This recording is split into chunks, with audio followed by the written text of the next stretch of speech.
264. Ini masih membahas jual beli. Qala al-muallif rahimahullahu ta'ala wa nafa'ana bihi wa bi ulumihi fid dharain amin. Babul araya, bab tentang jual beli araya wa ghairi dzalik dan lain-lain. Hadis 264 wa an Zaid bin Thabit radhiyallahu anhu anna Rasulullah sallallahu alaihi wasallam rakhasa, memberikan keringanan li sahibil ariyah, bagi pemilik ariyah, ayyabi'aha, untuk menjualnya, bi kharsiha, dengan cara menaksirnya. Wali muslimin, dalam riwayat Imam Muslim, bi kharsiha tamran, ditaksir dengan kurma kering, yaqulunaha taban, mereka memakannya sebagai kurma basah. Hadis 265 ini sama, saya lanjutkan. An Abi Hurairah radhiyallahu anhu anna Nabiy sallallahu alaihi wasallam rakhasa, memberikan keringanan, fi bai'il araya, pada jual beli araya, fi khamsati awsuqin, pada jumlah 5 wasak, 7,5 kilo, 7,5 kintal, atau tuna di bawah khamsati awsuqin, 5 wasak atau 7,5 kintal. Kaum muslimin rahimani rahimakumullah, kita akan membahas bab araya. Apa itu araya? Ini berkaitan dengan pembahasan kemarin. Kemarin sudah kita bahas bahwa kalau kurma ditukar kurma itu harus setimbang, timbangannya sama. Ini kurma bagus, ini kurma buruk. Kalau ditukar harus sama-sama satu timbang. Beras juga begitu. Nah, ternyata larangan tersebut ada pengecualian. Pengecualiannya disebut araya. Bagaimana araya itu? Gini, ada seorang miskin. Dia ingin memakan 2 kurma yang masih basah. Yang kalau dimakan letus-letus enak, seger. Ya. Tapi dia tidak punya duit untuk membeli kurma basah tersebut. Di rumahnya hanya ada stok kurma kering. Kalau dia disuruh membeli kurma basah dengan uang, kan punya uang. Maka oleh Rasulullah Shallallahu Alaihi Wasallam diberikan rukhsah keringanan, ya sudah, kamu orang miskin boleh menukar kurma kering kamu dengan kurma basah yang ada pada pohonnya orang kaya, yang dengan cara ditaksir. Ini kurmanya berapa ini? Ini kurmanya 10 kilo. Nah, maka kurma 10 kilo ditukar dengan kurma basah yang nanti kalau dikeringkan akan jadi 10 kilo juga. Hukum asalnya kan tidak boleh itu. Karena kurma dengan kurma harus setimbang.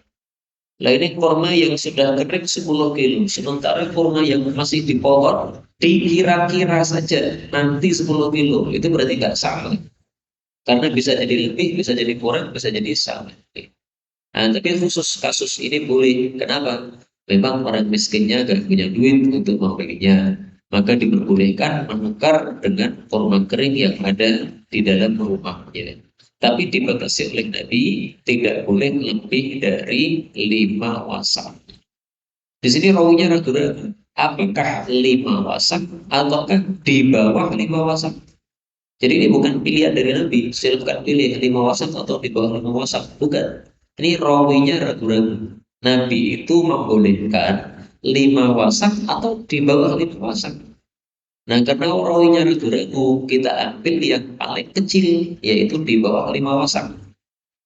Supaya kita hatinya tenang, tidak ragu-ragu. Ya. Karena kalau dibatasi oleh Nabi di bawah 5 wasak, berarti 5 wasak itu nggak boleh. Nah, maka bolehnya menukar itu adalah di bawah 7,5 kintal. Anda punya kurma di bawah 7,5 kintal. Kurma kering ditukar dengan kurma basah yang ada di pohon, yang dikira-kirakan nanti kalau dipanen atau dikeringkan nanti akan jadi 7 kurang dari 7,5 kintal. Itu boleh. Meskipun ini kasusnya seperti ini kayaknya tidak ada di negara kita Indonesia karena kita tidak pernah panen kurma sama sekali dan terapannya untuk selain kurma pun juga tampaknya saya tidak menemukan di Indonesia. Tapi kita pelajari seperti ini supaya kita paham bagaimana syariat Islam. Hadis 26 An Abdullah bin Umar radhiyallahu anhuma anna Rasulullah sallallahu alaihi wasallam qala man barang siapa ba'a menjual nakhlan pohon-pohon kurma qad ubirat telah dikawinkan fasamaratuha maka buahnya itu lil ba'i bagi orang yang menjual illa kecuali an bahwasanya yashtarita bersyarat al-mubta'u orang yang membeli. Jadi maksudnya pohon kurma itu tidak mungkin berbuah kecuali sudah dikawinkan dulu dengan cara bagian dari pohon kurma jantan diambil kemudian dirontokkan pada bagian dari pohon kurma betina. Nah, kalau sudah terjadi perkawinan seperti itu, maka nanti pohonnya akan berbuah. Kalau tidak dikawinkan seperti itu, bisa saja dikawinkan oleh angin, ya. Karena angin kan merontokkan sebagiannya itu kan. Tetapi itu tidak bisa menghasilkan sempurna biasanya. Nah, sekarang kalau saya punya pohon kurma, setelah saya kawinkan, habis itu saya jual pohon kurma tersebut. Nah, nanti panenan pertama setelah dikawinkannya pohon kurma itu milik siapa? Milik saya sebagai penjual atau milik dia sebagai pembeli. Nabi memberikan aturan buahnya untuk yang menjual. Kenapa? Karena yang mengawinkan tadi adalah yang menjual. Maka meskipun ini pohon kurma sudah menjadi milik orang lain karena sudah saya jual. Tapi ketika nanti panen pertama, itu yang memanen adalah saya sebagai penjual. Ya. Meskipun sudah bukan milik saya lagi ini pohon. Betul. Tapi kan buahnya hasil dari pekerjaan saya. Maka dari sini kita ambil pelajaran. Islam itu sangat menghargai pekerjaan orang. Jadi pekerjaan itu diberi hak. Maka ada hak, ada kewajiban. Jangan sampai kita mempunyai ikatan kerja dengan orang hanya memberikan kewajiban-kewajiban saja, tapi haknya nggak diberikan. Kewajibanmu begini, begini, begini, begini, begini. 10 kewajiban disebutkan. Haknya apa? Nggak disampaikan. Ya ini nggak benar kayak begini. Kita mempekerjakan orang, ya Anda bekerja di rumah saya, kan misalnya. Nah, maka dijelaskan kewajibannya apa, haknya juga apa yang harus dikerjakan, gajinya harian berapa. Nah, maka pekerjaan itu dalam Islam sangat dihargai. Tapi di sini Nabi mengecualikan, kecuali kalau si pembeli memberikan syarat, saya mau membeli kurma, pohon kurma Anda dengan syarat panenan nanti saya yang manen. Meskipun Anda dulu yang mengkawinkan. Terima kasih Anda sudah mengkawinkan. Saya belum terbiasa mengkawinkan kurma. Nah, maka saya minta syarat ini nanti buahnya untuk saya. Nah, kalau sudah dipersyaratkan seperti itu yang membeli berhak untuk mendapatkan buah tersebut. Tapi ini panenan pertama saja loh, ya. Karena kan nanti pada musim kedua ketika dia akan panen lagi kan harus dikawinkan lagi. Jadi bukan setiap kali tumbuh buahnya kemudian menjadi milik si penjual, bukan, ini cuma sekali itu aja.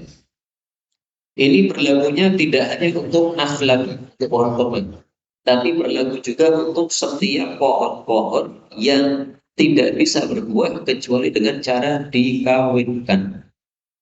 Misalnya kalau di Indonesia buah salak, ya. Salak kan juga begitu, tanpa dikawinkan tidak bisa. Kalaupun bisa berbuah, tapi buahnya tidak sempurna. Nah, maka siapa yang sudah mengkawinkan pohon salak ini, kemudian menjual pohon salak tersebut, dia masih berhak mendapatkan hasil panennya setelah dikawinkan tadi. Monggo.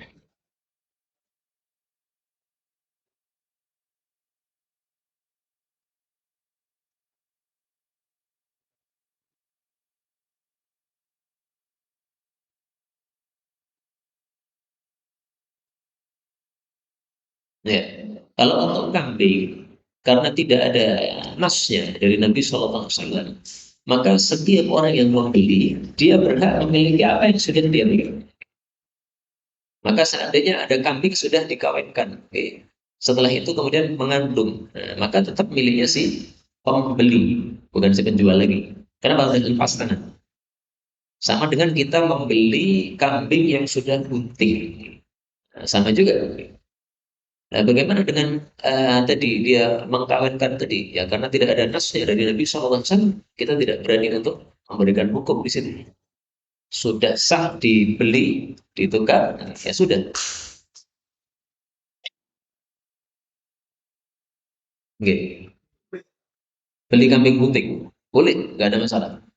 Dan harganya biasanya lebih mahal daripada kambing biasa. Oke. Dan itu wajar. Oke. Meskipun nanti ada kemungkinan tidak jadi melahirkan. Nah, ada juga kemungkinan ternyata yang lahir terus mati. Ada banyak kemungkinan, tapi tetap saja biasanya harganya yang penting lebih mahal. Nggak ada masalah. Monggo.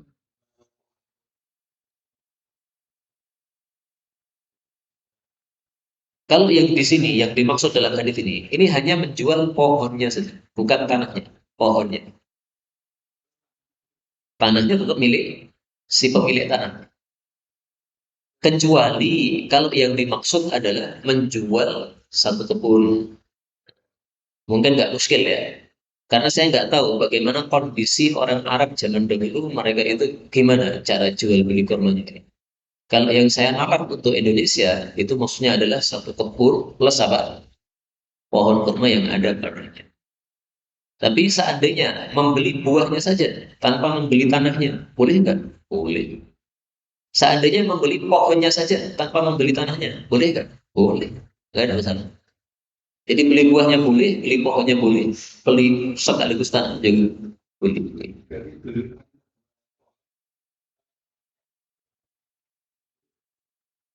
Enggak, sudah menjadi milik dia.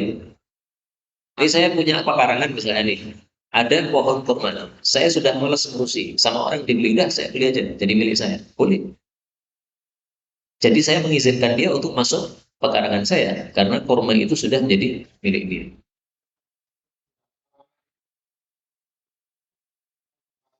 Nah, masalah itu yang saya nggak paham. Oke. Makanya saya belum tahu bagaimana kasusnya orang Arab menjual begini. Apakah jual kurma saja, pohon kurma saja tanpa tanahnya? Karena para ulama ketika membahas hadis-hadis seperti ini dimasukkan dalam bab bai'il usul, menjual pohon. Maka ada menjual pohon, ada menjual buah, ada menjual tanah. Wallahu a'lam bishawab.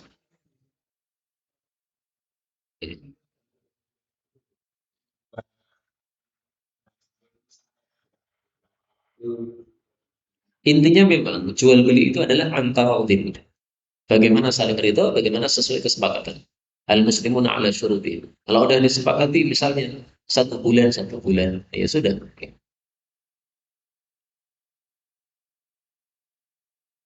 Baik, kita lanjutkan. Wali muslimin, bagi imam muslim, manimta'a barang siapa yang membeli abdan seorang budak, famaluhu maka budaknya, maka hartanya budak, lilladhi ba'a, bagi orang yang menjualnya. Illa kecuali ayyashtarita, bahwasanya bersyarat al-mubta'a, orang yang membeli. Nah, ini mirip ya. Saya beli budak, ternyata budak itu punya harta. Gimana? Nah, hartanya si budak tidak termasuk yang saya beli.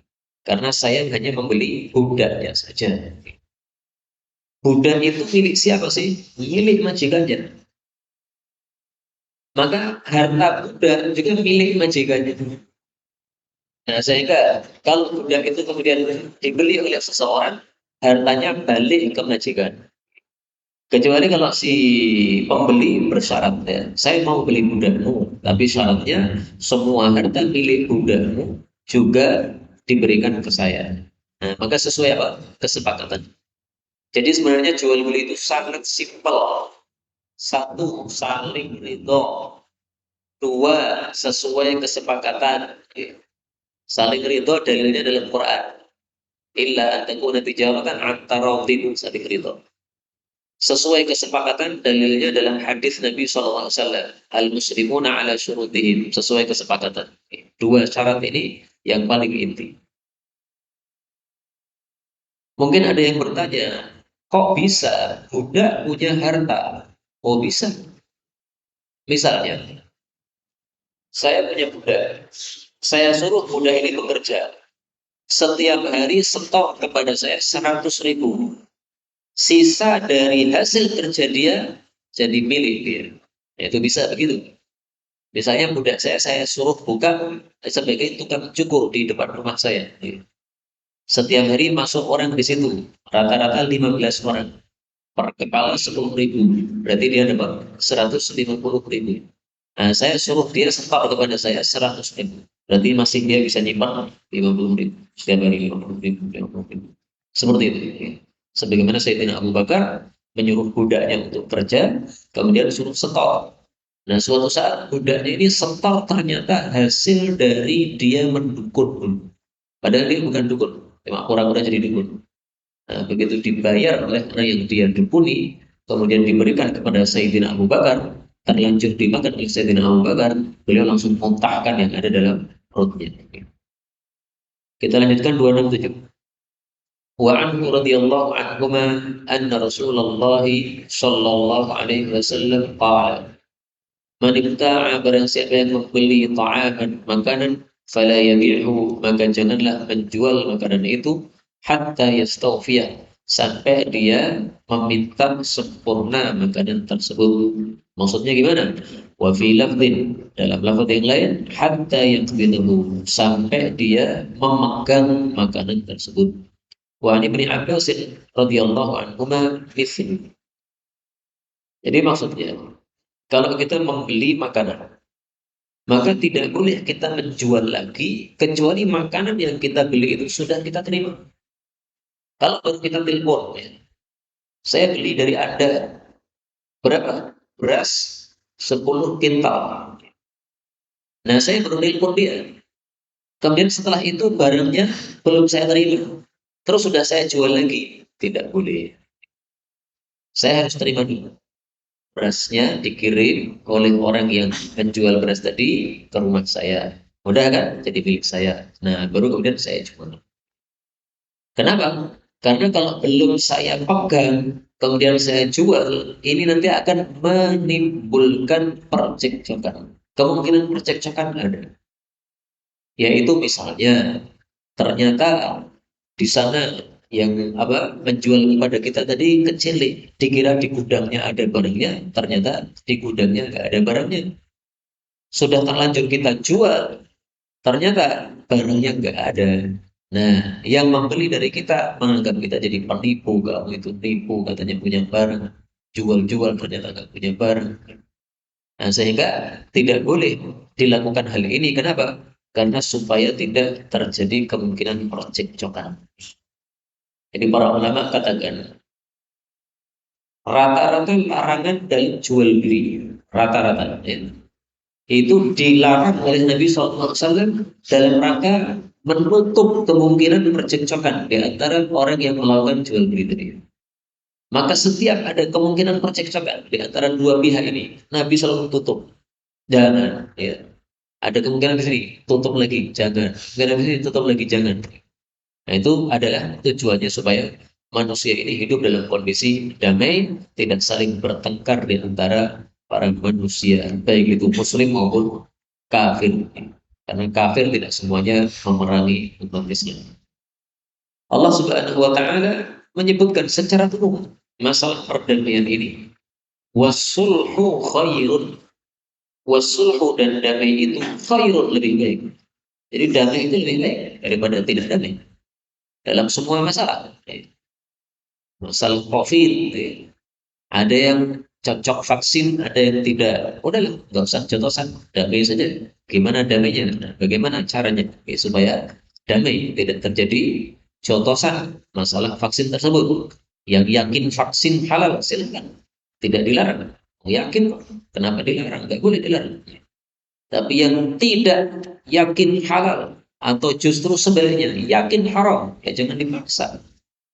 Hak dipaksakan gimana? Kalau dipaksakan namanya bukan hak, itu kewajiban itu. Nah, damai saja. Wasulhu khair. Nah, maka memang kadang-kadang kita perlu menjaga ucapan. Ucapan dalam rangka, dijaga dalam rangka supaya tetap terjadi perdamaian terus-menerus. Monggo.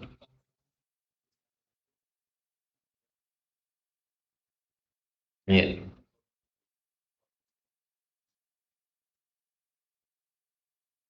Reseller itu dia hanya sebagai wakil. Ya.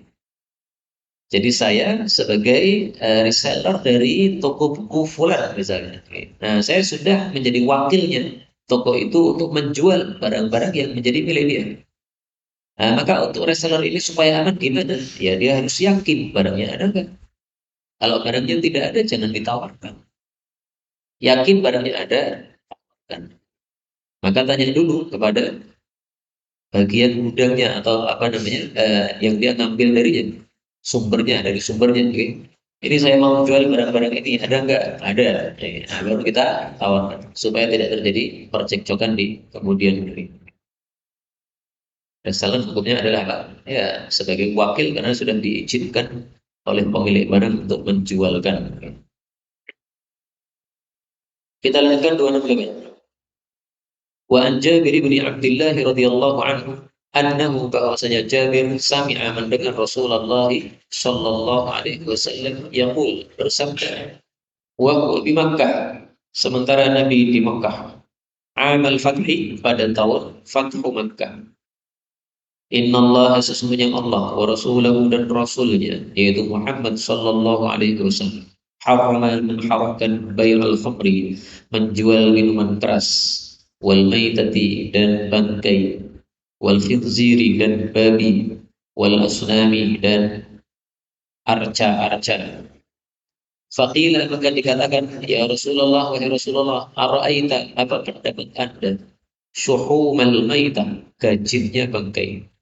Fa innahu karena sesungguhnya yutla biha dioles dengannya as-sufun kapal-kapal wa yudhan biha dan diminyahi dengannya al-julud kulit-kulit supaya kulitnya tidak kaku ya.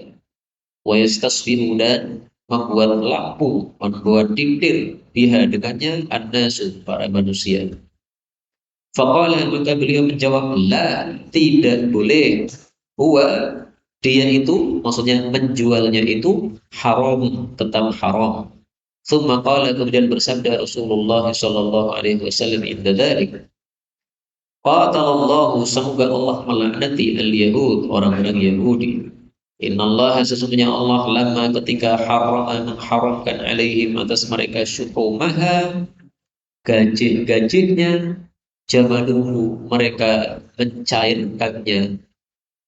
Tuma kemudian baru mereka menjualnya. Fa'akalu lalu mereka makan samanahu harganya atau hasil dari menjualnya tadi. Yang dimaksud jamaluhu ay maksudnya azanu mereka mencairkan. Hadis ini menunjukkan dilarangnya menjual minuman keras dan bangkai dan babi dan arca. Ini adalah mantuk hadis ini atau tekstual hadis ini. Sekarang yang kontekstualnya, yang mafhumnya, yang tidak disebutkan dalam hadis tetapi sudah tercakup dalam hadis. Dilarang menjual segala yang merusak akal. Minuman keras ini merusak akal. Maka segala yang merusak akal dilarang untuk dijual. Pil koplo misalnya, merusak tidak gitu? Merusak, nggak boleh. Merusak akal atau merusak mental. Minuman keras sifatnya kan begitu. Karena orang ketika minum minuman keras, maka akalnya hilang. Seperti orang gila, ngomong nggak sadar apa yang dia ngomongkan. Nah, maka setiap perkara yang seperti itu dilarang. Kemudian bangkai itu najis. Maka setiap yang najis tidak boleh diperjualbelikan. Jual beli tai manusia nggak boleh. Oh ini bisa untuk pupuk ini tai manusia. Ya salahnya najis, ya nggak boleh. Terus kalau dimanfaatkan gimana? Dimanfaatkan silahkan, dijual nggak boleh. Saya punya kai, kamu mau beli enggak? Enggak boleh. Tapi saya punya kai, kamu mau manfaatkan enggak? Boleh. Oke. Panjenengan punya pesantren gitu. Santrinya banyak 1.000, kemudian apa? Sapiteknya gede. Oke. Nah itu dimanfaatkan oleh lele tetangga. Gimana itu? Boleh kalau dia mau memanfaatkan. Tetapi kalau dijual itu enggak boleh. Tapi kok biting gomen lele tiga ingotan ibu. Napa mboten eman-eman? Lele api-api malah tiga ising elek-elek. Nah, maka kalau saya pribadi tidak setuju sebenarnya. Lele dimasukkan dalam sapi tengis serang tenan. Baik, kemudian khinzir babi. Babi ini adalah sesuatu yang diharamkan zatnya oleh Allah Subhanahu wa taala. Berbeda dengan bangkai tadi. Bangkai itu sebenarnya zatnya tidak haram. Bangkai ayam, apakah ayamnya haram? Enggak. Tapi ketika dia bangkai, maka jadi haram. Kenapa haram? Najis tadi. Tapi kalau babi ini mau hidup, mau mati, itu pokoknya haram itu. Maka berarti semua yang diharamkan oleh Allah zatnya tidak boleh diperjualbelikan. Diharamkan anjing berarti tidak boleh memperjualbelikan anjing. Oke. Diharamkan babi oleh Allah, ada apa pengharaman babi dalam Quran. Maka berarti tidak boleh diperjualbelikan babi tersebut. Kemudian al-asnam, berhala. Berhala ini sifatnya merusak akidah karena berhala untuk disembah zaman dulu. Nah, maka berarti semua yang merusak akidah dilarang diperjualbelikan. Menjual buku-buku kelompok sesat akidah Syiah misalnya tidak boleh. Kenapa? Nanti masyarakat akan membeli buku tadi, tidak bisa memilah mana benar mana salah. Akhirnya mereka semuanya jadi Syiah. Tanggung jawab yang menjual. Kenapa? Dia menjual. Menjual majalah porno sama juga. Menjual majalah porno, menjual majalah yang berisi akidah-akidah sesat. Maka kalau mau jualan kitab itu juga harus tahu ini kitab apa yang dijual ini. Jual majalah harus tahu ini majalah apa. Jangan-jangan majalah porno, ya jangan dijual. Majalah-majalah yang isinya berita-berita silahkan. Oke. Tapi kalau sudah terkenal ini majalah ahli bohong, nggak usah dijual. Oke. Masalah ya majalah yang ahli bohong di boykot saja, nggak usah diperjualbelikan. Karena akan merusak berita di antara di tengah-tengah manusia. Kemudian di sini Rasulullah SAW ditanya, bagaimana dengan gajinya bangkai? Gajinya bangkai kan manfaatnya banyak. Bisa untuk mengolesi kapal. Jadi kapal itu kan kayu dengan kayu gini kan. Kemudian diolesi. Sehingga tengah-tengah antara kayu dengan kayu kalau udah diolesi ini, air tidak masuk. Kemudian juga manfaatnya, kulit-kulit itu bisa diminyaki. Misalnya kulit sepatu, oke, sepatu yang dari kulit itu, nah, supaya sepatunya tidak kaku, dikasih minyak dari apa tadi gajihnya bangkai. Oke. Kemudian juga ya tasbihu bihanas. Orang-orang itu biasanya pakai tindir tuh pakai itu, gajihnya bangkai itu. Gimana itu? Oke. Kan ada manfaatnya. Nah, Rasulullah menjawab, huwa haram. Dia itu haram. Dia di sini maksudnya bukan pemanfaatannya, tapi dia di sini maksudnya adalah penjual beliannya haram. Pemanfaatannya nggak haram. Misalkan ya, saya punya bangkai ayam. Oke. Kemudian tetangga saya punya kolam lele. Nah, bangkai ayam saya ini dimanfaatkan oleh tetangga saya yang punya kolam lele tadi, nggak ada masalah. Ini bangkai ayam dilempar di kolam lele. Wah, udah rebutan, udah nggak sampai 5 menit udah habis itu. Dan lelenya senang banget dikasih bangkai ayam. Nah, bisa dimanfaatkan, silahkan dimanfaatkan. Tapi diperjualbelikan nggak boleh. Ini saya punya bangkai ayam nih, jumlahnya 100 ekor bangkai ini. Karena kena apa COVID ayamnya jadi mati semuanya. Oke, 100 ekor. Karena apa? Mikron. Oke. Nah, kena mikron ini ayamnya mati. Nah, diperjualbelikan 1 ekor 1.000, dibuang murah aja, nggak boleh. Oke. Meskipun murah nggak boleh, gratisan boleh silakan. Itu makna dari huwa haram. Dia haram yaitu menjual belikannya haram. Kemudian Nabi menjelaskan faedahnya. Yahudi itu dilaknati Allah. Kenapa? Karena ketika diharamkan untuk memakan gaji-gajinya, mereka cairkan, mereka tidak makan, tetapi mereka jual. Kemudian hasil dari jual beli dimakan. Sama aja. Nggak boleh. Dilarang makan babi. Saya tidak makan babi. Tapi saya menjual babi, kemudian uangnya saya makan. Podo mawon. Nggak boleh. Maka intinya apa? Intinya adalah man tawallada min haramin fahuwa haram. Sesuatu yang terlahir dari yang haram maka hukumnya haram juga. Ini babi haram kan?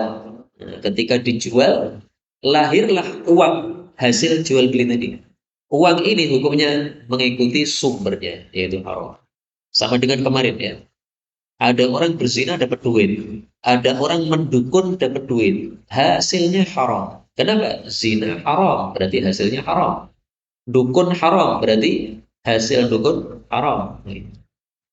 Demikian juga dari hadis ini, para ulama mengambil kesimpulan bahwasanya kalau Allah itu mengharamkan memakan sesuatu, maka Allah juga mengharamkan hasil jual belinya.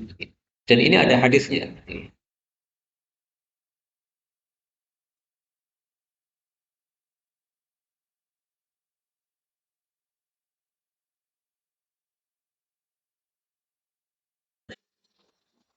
Rasulullah Shallallahu Alaihi Wasallam bersabda, wa inna Allah sesungguhnya Allah, idza harrama ala qaumin apabila mengharamkan kepada suatu kaum, akla syai'in memakan sesuatu, harrama alaihim thamana. Allah juga haramkan atas mereka harganya. Babi haram, berarti hasil babi haram. Hasil jual babi, beli babi haram. Fatwa Muhammadiyah yang saya dengar, rokok apa? Haram. Berarti menjual rokok juga apa? Haram. Itu kalau pakai kaidah ini bagaimana? Lah saya nggak ngerti apakah apa di Muhammadiyah itu sudah sepakat bahwasanya rokok haram atau tidak. Kalau memang mereka sepakat rokok haram, nah berarti konsekuensinya haram juga hasil menjual rokok. Tapi kalau saudara-saudara NU yang kiai-kiainya, masya Allah, sambil ngajar, sambil nutut, sambil ngopi, masya Allah.